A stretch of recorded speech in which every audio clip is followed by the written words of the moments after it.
Alright, you guys. So yesterday I had a funny old day. I remember kind of woke up in the morning and played a few blitz games on the iPad and was not very good. There you go, 69, 64, 59, 77. I was gash. But then for some reason I came downstairs, maybe had a cup of, got no coffee left. Had a coffee and promptly then beat Jack-O-Lantern as black. I've just uploaded a video on that. And then decided to take on the next up bot that I hadn't beaten, which is Julia, 1800 rated from the Netherlands, and managed to beat her as well. So here is my video on playing against Julia. Now, apparently Julia likes to play the Dutch, being from the Netherlands, but here I don't play d4. I've got the white pieces and I play e4 because that's what I do. And she decides to play the Duras Gambit. And this is, I think, a bit of it's certainly a funky line. Here I just decided to take the pawn, right? And then she plays knight to f3. So I've got a free pawn. And obviously what I want to do is I want to sacrifice this pawn and try and grab one of these guys at any point I can. But it's not, I'm not really convinced about this gambit. There must be a reason why you don't see it an awful lot. So now I just think, okay, I want to develop, I want to play with a straight bat. I don't want to get into any trouble. So knight f3. And now d6. And I'm thinking, happy days. I can now get rid of my awkwardly placed pawn on f5 and secure my advantage. And now she plays knight c6. So what do? E takes d7. Right, I've gobbled up 3 pawns. I'm actually up 3 pawns and black is in check. Okay, so bishop takes pawn, and now I just develop my other knight to c3. Okay, so very straightforward situation. We've got 4 knights out. Black's got their bishop out on d7, but the big difference is I've got an f pawn, I've got a d pawn, and you haven't. Right, that's it. Okay, so I'm slightly behind in development, but nothing to be concerned about. And now black moves the bishop again. And this is also breaking another opening principle, She's invested one move in moving the bishop there, and now another move in moving the bishop here. So what she's effectively done is lost the advantage that she had from the gambit. Okay. Now she played a double gambit there. She gave me 2 pawns for free. So she ought to be 1 move ahead, right?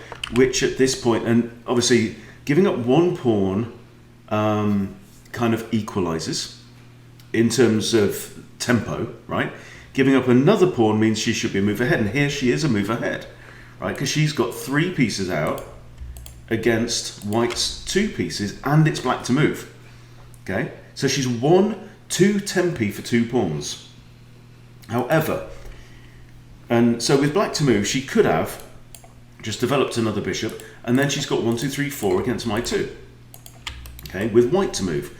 So that would be some compensation. However, she's now moved this bishop a second time. So she's failed to develop another piece. I now bring my bishop out to b5, pinning the knight. She checks, I block, castles, and now I decide to take out this knight, right? Mess up her pawns, give her now 3 pawn islands to defend, and also open up some space here around the king. Okay, so now I'm feeling like I'm okay here. This isn't too bad. Now I do have to notice I've got an undefended pawn there, so I'm goldfishing my way around. Okay, so I just push d3. Okay, this is the time to consolidate. Rook comes behind the queen. Now what this means is I can't now castle, because we have 1, 2 attackers against the queen, and defenders are that knight and the king. So if I was to castle here and put my king over here, right, queen takes queen, knight takes queen, rook takes knight, and I've lost a knight. So I can't do that. So bishop to e3, blocking the queen's attack, and now if queen takes that, then pawn takes queen, and we're winning. So in comes the knight.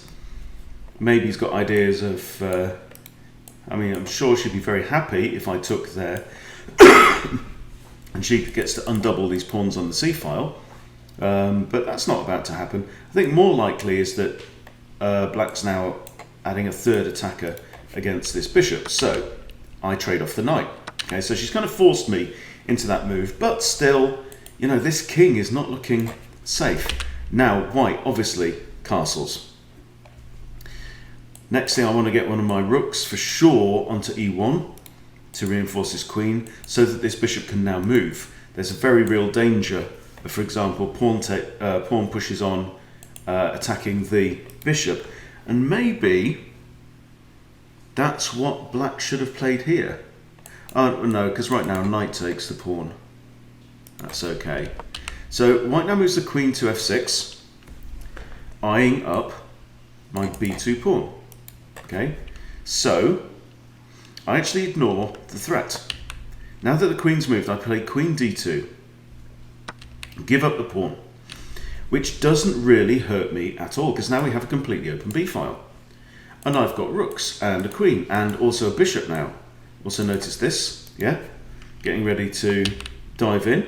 So I could have just grabbed the pawn on a7, but first rook b1, rook f to b1, attack the queen, force the queen back. Now my knight comes in attacking the undefended bishop. So here you can really start to get a feel for a couple of things. This rook is not in the game yet. This bishop hasn't moved, okay? And the king is exposed. Bishop retreats, out of trouble. I come in now to attack the queen and also a second attacker on a7. Right, now does black want to trade off the bishop for a knight?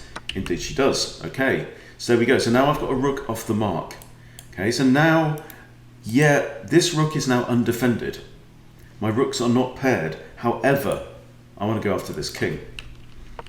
So pawn pushes down now, blocking my bishop's attack against this. Okay, fair enough. Bishop f4. Pushes a6 now to harass the rook. Rook to b3 to harass the queen. Queen a4, push the pawn. Right?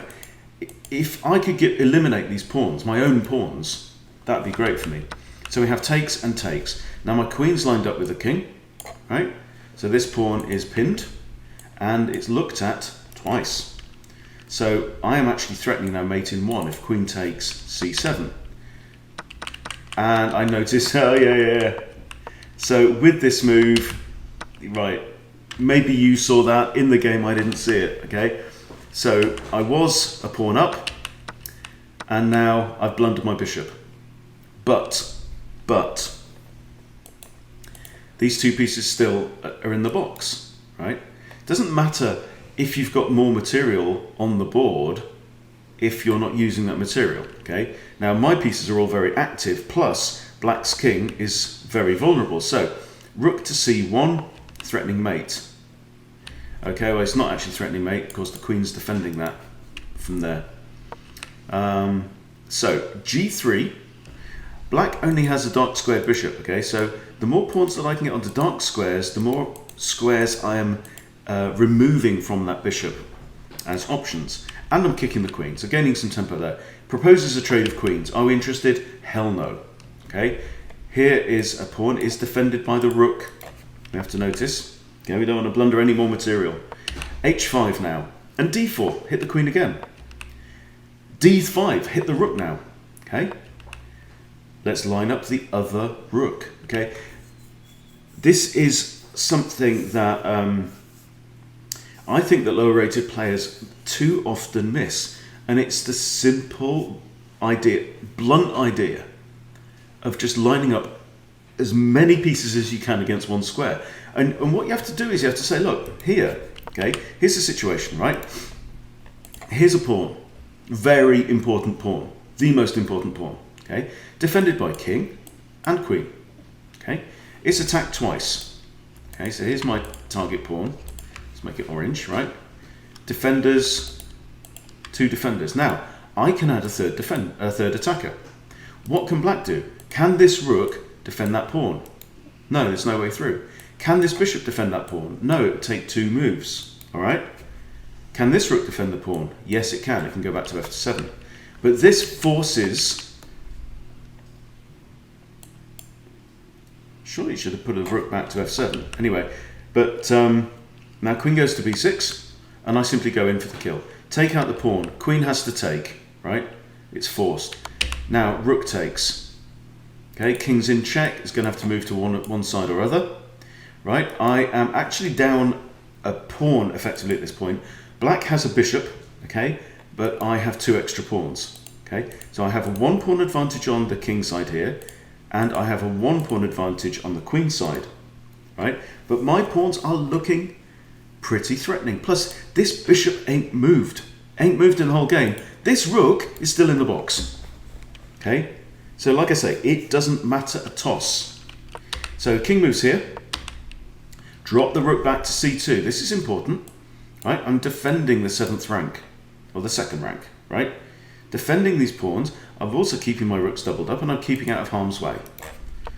All right, bishop to here. Bad move. All right, bishop is in line with the king. I can now pin the bishop. Iced baby.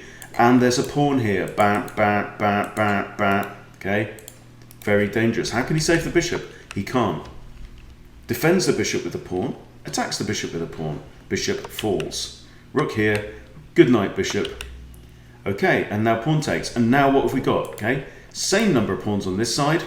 On this side of the board, I've got 1 extra pawn. Freddy is free. But now, again, the old barrage. Simple stuff, right? We're in the end game.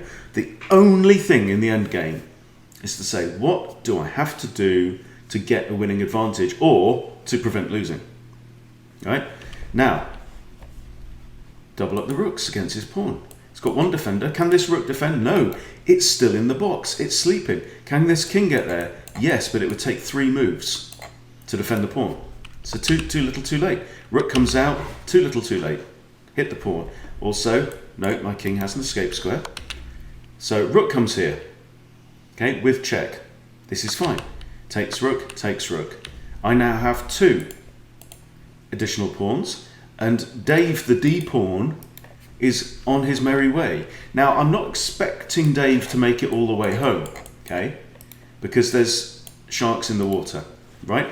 But I'm expecting Dave to give up his little life for the benefit of these guys.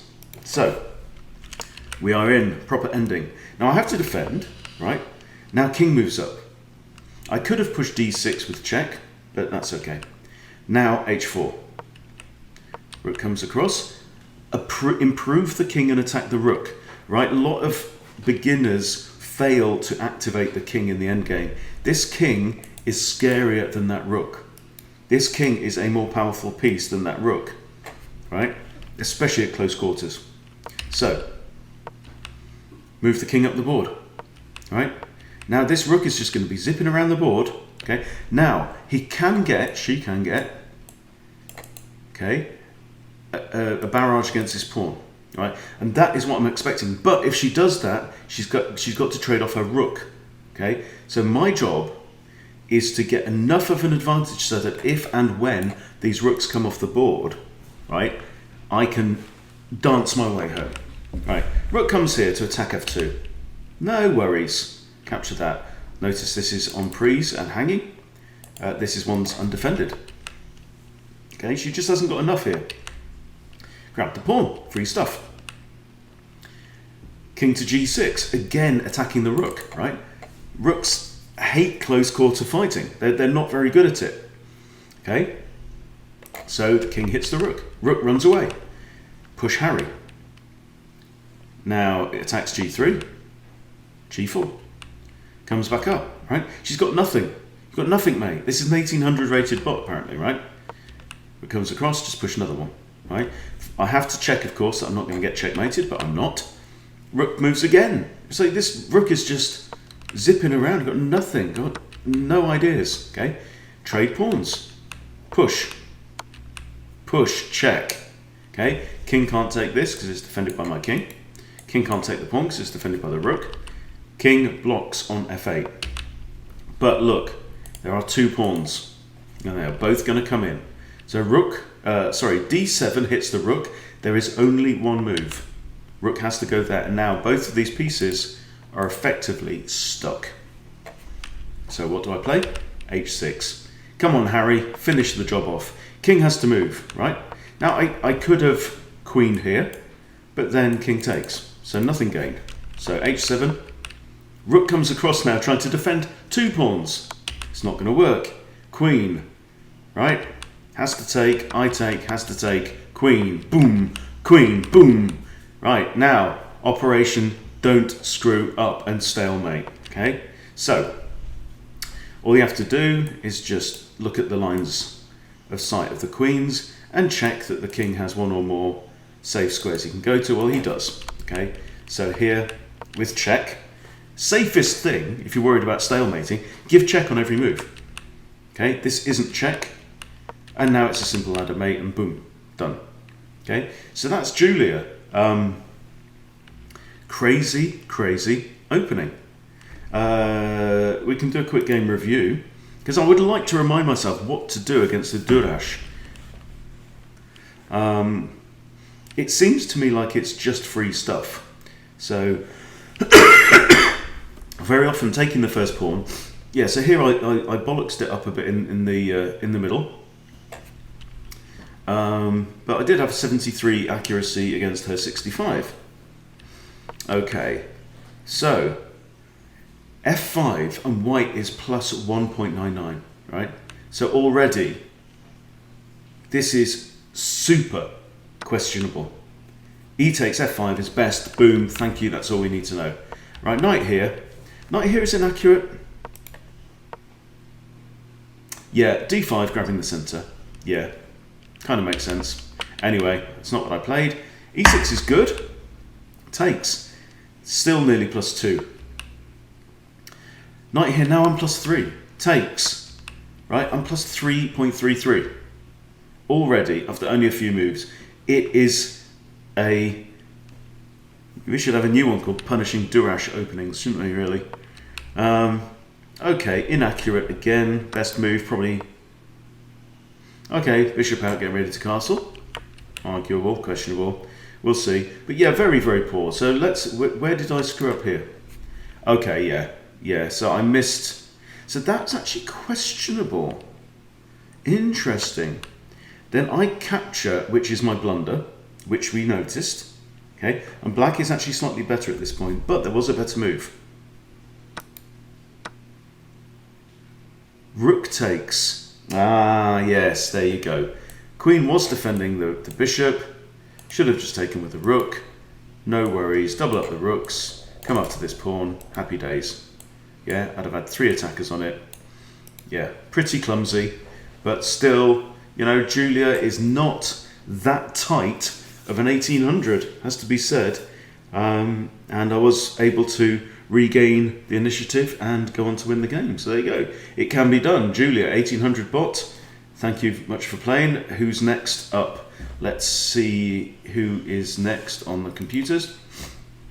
It's going to be Miguel at 1900. Good stuff. All right, well, I'll try and get working on him, and we'll do a video on Miguel, hopefully not too far in the future. Thank you for watching. Appreciate your support. Please subscribe to Chess Bootcamp if you haven't subscribed, and I'll see you soon.